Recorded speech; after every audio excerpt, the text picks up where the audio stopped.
Keong lautnya satu persatu muncul dan itu jumlahnya banyak banget, full. Bonebeard dari kapalnya itu ya dia memanggil induknya para keong-keong ini. この番組はご覧のスポンサーの提供でお送りします。 Oke, saya Minasan, sedang Minasan Speak. Ini hari Sabtu, pada saatnya kita lanjutkan dongengin Berserk-nya. Part kali ini 4 chapter 318 sampai 321.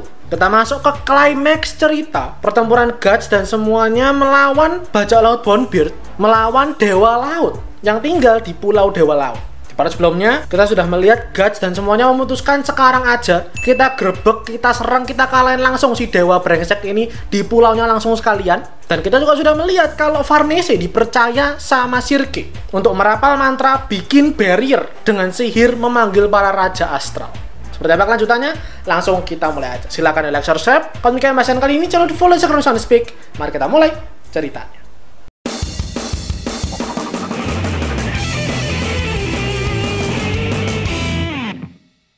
Part kali ini seperti biasa akan ada yang aku ubah sedikit urutannya supaya enak penjelasannya, supaya enak dongengnya. Dan langsung kita mulai aja. Di part terakhir kemarin kita melihat Sirke membimbing Farnese masuk dalam mode astral, merapal mantranya. Sekarang kita saksikan Farnese perlahan-lahan merapal semua mantranya. Dia summon, dia panggil itu para raja astral, 4 malaikat agung dari 4 penjuru arah mata angin. Dia merasakan kekuatannya sangat meluap-luap gitu, nggak pernah dia rasakan sihir yang seperti ini. Dan begitu mantranya selesai, langsung barrier pertahanannya jadi. Di sekeliling kapal si Horse-nya Roderick ada kayak tembok bercahaya terang banget. Farnese membuka mata, dia ragu apakah berhasil atau enggak, tapi dia sendiri terpukau bahwa di depan matanya ternyata dia sudah berhasil merapalkan mantranya. Lagi-lagi meskipun kata Sirke ini sihir basic, tapi tentu bukan ecek-ecek. Semua orang yang di kapal juga terpukau sekali gitu ya dengan cahaya yang sangat terang ini. Maka akhirnya ya sudah, satu tugas selesai nih ya, Farnese menyiapkan pertahanan. Sekarang saatnya untuk regu penyerangnya, duo Sirke dan Guts. Sirke mempercayakan kapal ini kepada Farnese. Semua orang diminta tolong lindungi Farnese juga. Dan dia bilang ke Farnese, ini barriernya itu ampuh, efektif total untuk menahan serangan-serangan yang wujudnya astral. Kalau serangan fisik, serangan dari dunia manusia nih, efeknya cuma setengahnya doang. Jadi kamu harus berhati-hati. Si Isidoro sebenarnya mau ikut, tapi dia dipercayai sama Guts untuk menjaga, melindungi kapalnya ini. Akhirnya Sirke sebenarnya pengen membantu si Guts ini pakai sihirnya dia gitu, maksudnya pakai mantranya dia. Tapi dia tahu kalau masuk ke gua dewa laut itu kekuatannya ngeri banget. Sensasinya aja udah mematikan banget. Dia tahu Guts mau nggak mau pasti pakai mode berserker. Maka sekarang ya dia mau nggak mau juga ngebantu Guts, assist Guts supaya Guts masuk dalam mode berserker tapi masih bisa dia kontrol. Sama kayak waktu di Vritanis. Itulah yang mereka lakukan sekarang. Sirke digendong sama si Guts. Guts mencoba mulai masuk ke mode berserkernya gitu ya. Dia kumpulkan semua amarahnya, helm anjingnya mulai naik, mulai muncul, menutupi seluruh mukanya dia, kepalanya dia. Sirke langsung masuk ke dalam mode astral bersama dengan si Guts. Dalam mode astral ini, itu muka Beast of Darkness-nya ditarik sama Sirke supaya Guts bisa melihat dengan hati nuraninya dia, supaya penglihatannya dia jelas. Maka akhirnya Guts masuk dalam mode berserker. Tapi bedanya kali ini setengah wajah ke bawah, bagian mulutnya itu terbuka. Ketika dia diajak ngobrol gitu ya sama Farnese, dipastikan ini beneran Guts atau bukan. Dia bisa mengontrol atau enggak, Guts menjawab, Guts merespon. Dan dia bilang jangan khawatir, aku dalam kesadaran penuh kok ini. Maka akhirnya sudah, Guts ditemani oleh Sirke dalam mode astralnya itu ya, dia langsung lompat dari satu batu ke batuan lainnya, masuk menerjang ke dalam gua dewa laut.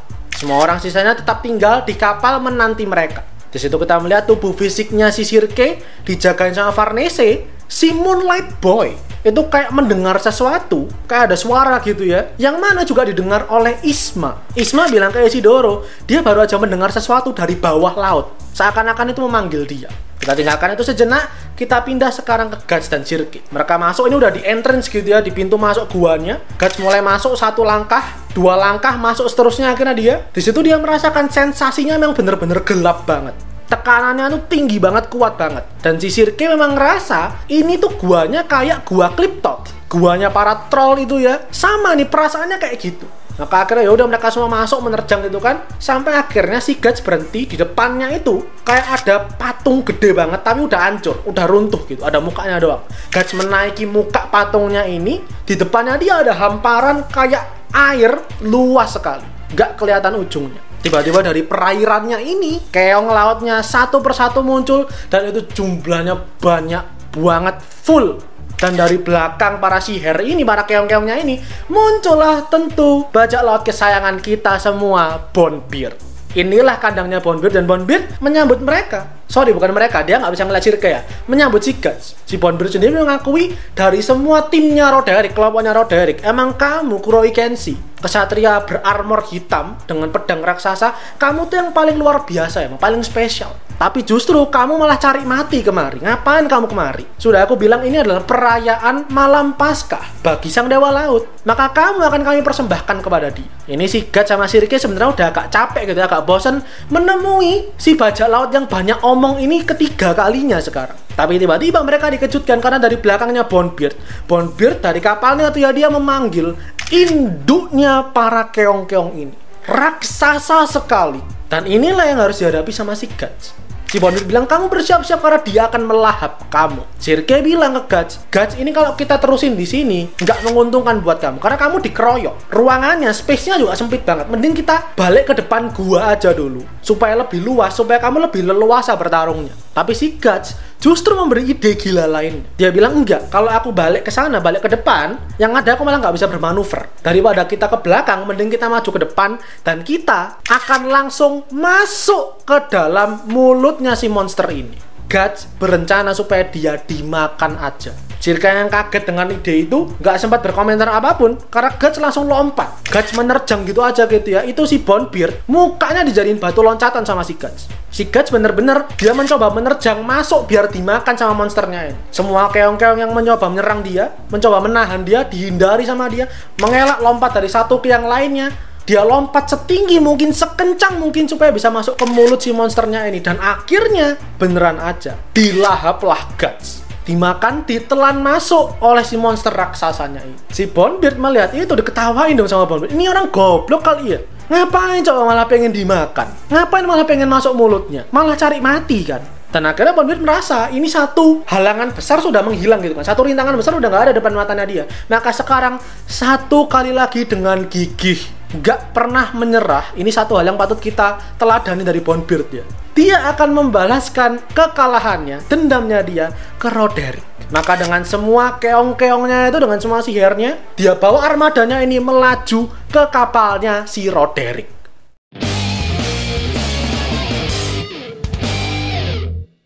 Sementara itu kita lihat dulu sekarang ke Guts sama Circe. Guts begitu udah masuk ke mulutnya, tidak dikunyah, langsung masuk gitu, masuk ke pencernaan, langsung masuk ke dalam perutnya si monsternya ini. Di dalam perutnya, karena ini adalah dewa laut gitu ya, yang mana dikenal sudah menenggelamkan, sudah makan banyak pelaut, banyak nelayan, maka di dalam perutnya itu ada banyak banget bangkai kapal. Kapal-kapal hancur berserakan di sana sini. Si Circe tanya ke Guts, ngapain kita malah masuk ke dalam? Bukannya kita malah cari mati, kita malah nggak bisa keluar sekarang. Tapi si Guts bilang, kamu coba diam dulu, coba dengerin. Ada suara dentuman keras. Maka Circe coba mendengarkan, dan beneran dari dalam tubuhnya monster ini kan ada suara kenceng banget. Seakan-akan itu kayak meriam gitu, meriam ditembakkan. Tapi bukan.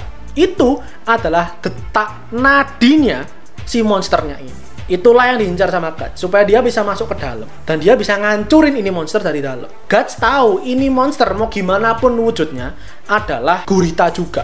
Namanya gurita, namanya makhluk hidup, pasti ada jantungnya, pasti ada organ tubuh dalamnya, apapun itu semua. Maka ini yang diincar sama Guts supaya dihancurin langsung dari dalam. Guts tanya ke Circe, kamu bisa merasakan nggak letak jantungnya ada di mana? Dentumannya tadi berasal dari mana? Maka Circe coba rasakan, dia merasa ada darah mengalir gitu ya, ada cairan hangat mengalir dari atas bagian kanan, dari tempat mereka berdiri sekarang. Maka kemungkinan besar itulah jantungnya. Maka jelas tanpa babi bu, Guts langsung melaju ke sana. Dia harus coba naik menembus langit-langitnya gitu ya. Dia coba naik ke atas bangkai-bangkai kapal, tapi begitu dia mau naik, dari bawah ada kayak kecoa begitu banyak mengejar dia. Ini ada banyak banget serangga di dalam tubuhnya monsternya ini gitu ya, siap menyerang melahap Guts. Di bawah ada itu, di sisi lain ada cairan pencernaan si monsternya, yang mana tentu kalau Guts tersentuh itu badannya meleleh. Maka Guts sekarang dikejar waktu nih, dia diserang dari segala arah. Guts coba untuk lari, dia coba naik ke atas setinggi mungkin gitu kan, sembari dikejar sama semua serangganya ini. Guts nyampe ke paling atas, dia coba lompat dengan pedangnya dia. Ini dia agak berjudi nih, agak gambling dia. Dengan pedangnya dia tusukin,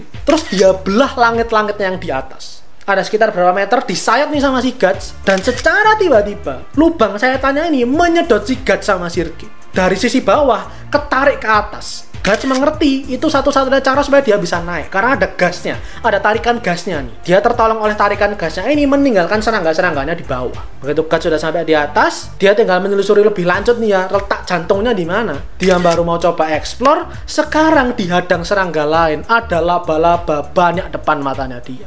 Maka lagi-lagi mau tidak mau, Guts berhadapan dengan para serangga-serangganya ini ditemani Sirke. Kita tinggalkan dulu part ini, kita tinggalkan dulu Guts di sana gitu sama Sirke. Kita pindah dulu ke kapalnya Roderick. Tadi aku udah bilang kapalnya Roderick itu mau diserang sama Bonebeard. Nah, ini kapalnya Roderick lagi adem ayem, tenang semua gitu ya. Tiba-tiba ada panggilan. Salah satu krunya Roderick itu ngelihat dari kejauhan ada kayak armada datang menyerang. Begitu dicek pakai teropong, tentu tidak lain tidak bukan Bonebeard kesayangan kita dengan semua raksasa-raksasanya, dengan semua keong-keong super gede gitu ya, itu melaju menerjang kapalnya si Roderick ini. Mereka semua udah langsung persiapan nih. Roderick suruh semua krunya bersiap, siapkan meriam, siapkan senjata semuanya. Kita dalam mode bertempur ini. Semua udah siap dalam mode bertempur. Akhirnya meriam ditembakkan sama si Roderick. Dia perintahkan semua pasukannya menembak dari jauh nih. Ditembakin habis-habisan gitu kan. Tapi tentu meriam seperti itu nggak akan cukup untuk menghentikan serangannya Bonebeard ini. Bonebeard dengan ambisinya dia tetap melaju sekencang mungkin sampai akhirnya nabrak barriernya Farnese. Semua keong laut raksasanya itu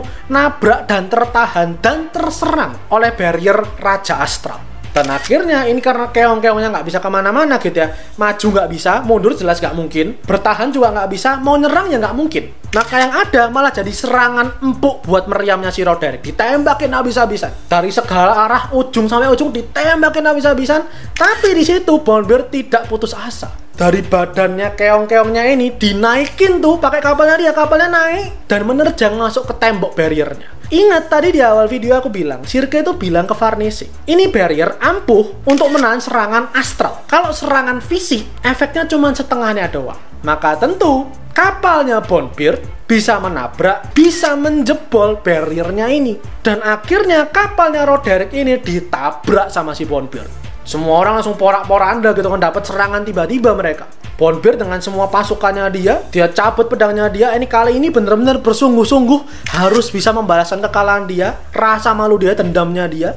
Begitu dia udah siapkan semua pasukannya untuk turun nih, menginvasi kapalnya Roderick, tiba-tiba ada satu bom kecil dilemparkan ke arahnya si Bonebeard, dan tentu itu adalah bomnya Isidoro. Jangan dikira kapalnya Roderick tanpa perlawanan sedikit pun. Semuanya termasuk Azan kembali dengan armornya bersama Serpico, Roderick, semuanya bersiap untuk menahan melawan Bonebeard ini. Maka akhirnya mereka perang di sana di tengah lautan. Serpico menunjukkan kemampuannya dia gitu ya. Lagi-lagi aku ingatkan ini kondisinya masih malam, oke? Matahari belum terbit dan ini malam bulan purnama. Maka kekuatan Sylph, kekuatan anginnya Serpico itu lagi kenceng-kencengnya banget. Di sisi lain si Azan dengan tombak gadahnya itu yang panjang itu ya, dia ayunkan dia pun untuk bertahan dan menyerang musuh-musuhnya. Roderick pun juga bertahan sebisa mungkin, dan Farnese yang mau diserang nih, dideketin sama pasukannya si Bonebeard, bertahan dengan duri mawar dan belati silvernya dia. Dia mencoba sebisa mungkin melindungi Casca sama tubuh fisiknya si Sirke dan Moonlight Boy tentunya. Begitu si Bonebeard melihat ada Farnese dia mau maju, tiba-tiba Isidoro menghadang dia. Yang mana ini adalah rematch, pertempuran ulang dari pelabuhan di Fritanis. Di tengah semua kegilaan pertempuran ini, tiba-tiba aku akan bilang kita bahas di part selanjutnya. Itu dulu untuk part kali ini. Semakin panas semakin memasuki puncak, dan percayalah minggu depan, Sabtu depan tuh ya, bakal ada part yang sangat membagongkan sekali. Legenda Mero akhirnya akan benar-benar terwujud, dan kita akan melihat siapa Isma sebenarnya. Jadi dinantikan Sabtu depan. Itu aja untuk kali ini. Silakan di like video untuk yang bahasan kali ini. Jangan lupa komentar, share kalian, dan terakhir jangan lupa follow Instagram Soundspeak dan subscribe.